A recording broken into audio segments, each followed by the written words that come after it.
Bonjour à tous et bienvenue dans ce nouvel épisode du Startup Show. Aujourd'hui, je vais vous donner des astuces pour gérer votre temps d'entrepreneur. Since I was a kid, needed help with this. Puddle so big, I can Michael Phelps in this. Don't splash my wrist, I flash this shit.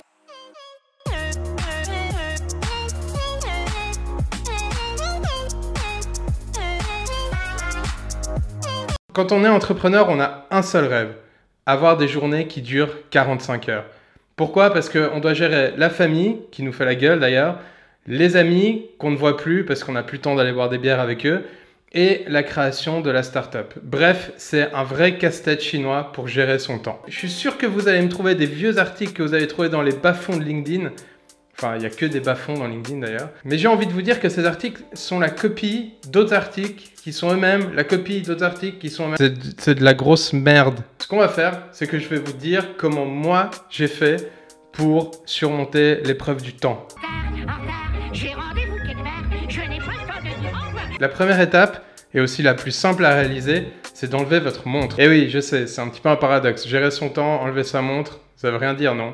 Et pourtant, si. La montre, c'est une énorme source de stress. Donc vous allez chaque 5 minutes regarder votre montre quand vous devez finir un projet à temps.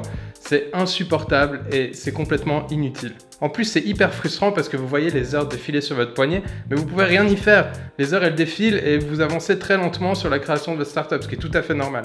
Faites le test au moins une journée. Même dans votre vie privée, vous verrez, ça va vraiment vous faciliter la vie. En plus de ça, tout le monde a des smartphones et puis vous avez l'heure dessus.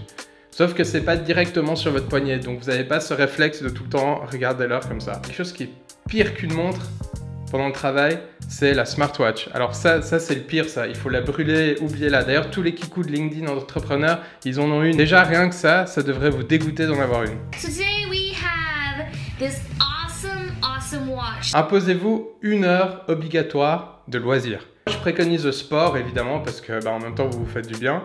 Enfin, façon de parler.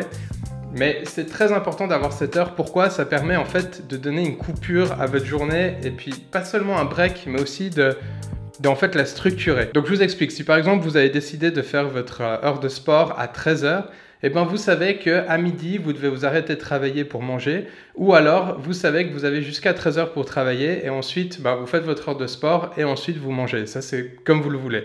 Mais au moins ça structure votre journée. Parce que si vous ne le faites pas, vous allez avoir l'impression que votre journée est remplie soit de meetings, soit de travail, ce qui n'est pas forcément bien.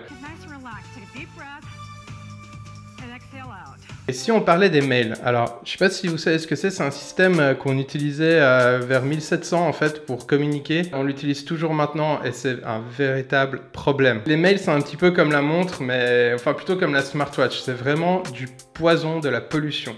Donc, ce que vous devez absolument faire, c'est prévoir des heures pour lire vos mails et pour y répondre. La preuve que c'est vraiment toxique, je sais que ça vous est sûrement arrivé. Vous êtes en train de, je sais pas, d'être dans un meeting ou alors vous êtes en train de réaliser un projet et pendant que vous faites cette tâche, là, quelqu'un vous écrit et vous vous sentez obligé de lire l'email, voire d'y répondre. Ça casse votre productivité, ça vous coupe en plein milieu d'un travail et en plus de ça, c'est très mal poli pour les autres personnes qui sont avec vous.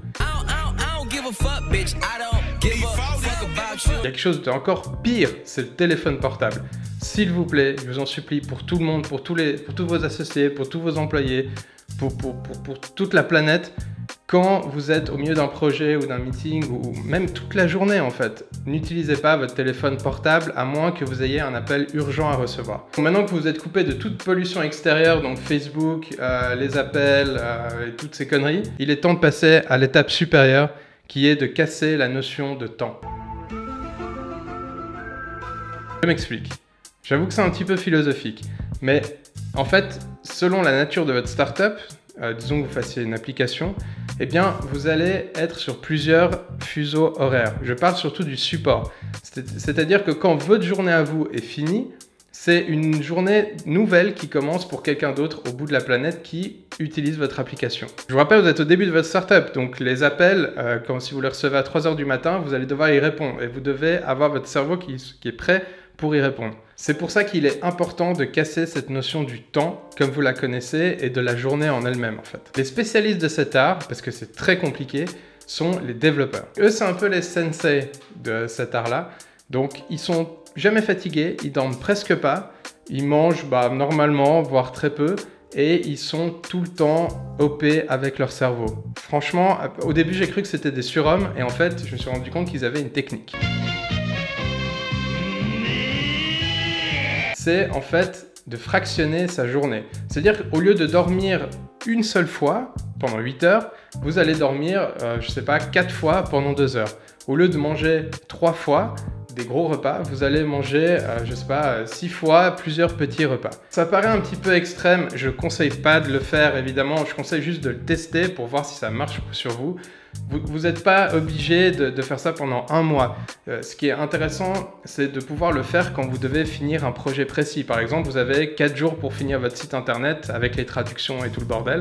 Là, c'est intéressant de tester cette technique parce que ça vous permet peut-être d'atteindre des objectifs que vous ne pouvez pas atteindre normalement avec une nuit de 8 heures. Vous venez pas vers moi en me disant hey, j'ai fait ça pendant un mois, après j'ai vomi et tout. Non, c'est pas mon problème. Quand je suis content, je vomis. Donc les développeurs font ça, en tout cas ceux que je connais, hein, après pas tous évidemment, ils font ça et c'est vrai que j'ai été très impressionné par cette technique parce que ça permet vraiment d'être jamais fatigué et surtout d'être OP tout le temps. Moi j'ai essayé, c'est très très dur, j'ai même pas tenu 4 jours je crois.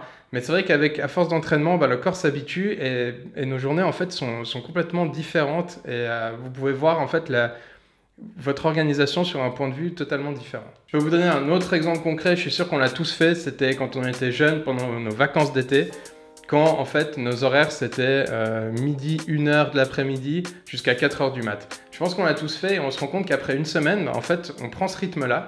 On mange à des heures différentes, on dort à des heures différentes. Pour résumer, c'est pas très complexe d'organiser une journée d'entrepreneur parce qu'il n'y a pas de notion de journée. C'est-à-dire qu'il y a une fois vous allez travailler pendant 5 heures, une fois 2 heures le matin, 2 heures l'après-midi, une fois vous allez faire 48 heures sans dormir. Premièrement, brûlez votre montre et votre téléphone portable. Deuxièmement, 1 heure de loisirs par jour. Troisièmement, des plages horaires pour vos emails, messages. Quatrièmement, cassez la notion de temps, soyez plus flexible. Si vous suivez ces 4 règles, normalement, votre journée d'entrepreneur sera facilitée. Après, si vous me dites, ouais, mais moi, mes 8 heures de sommeil, je peux les faire, moi, ça va très bien, machin, posez-vous des questions. Hein. Si vous êtes au début de votre startup et que vous avez le temps de dormir, il y a vraiment un problème avec l'entreprise que vous venez de créer. Je crois que si je devais raconter une expérience de sommeil, je pense que c'était au début, c'était je crois une semaine ou même quelques jours avant l'inauguration de notre produit, enfin la mise online du produit. Et on devait traduire le site, on l'avait en anglais, on devait traduire en français, en allemand avec un de mes associés.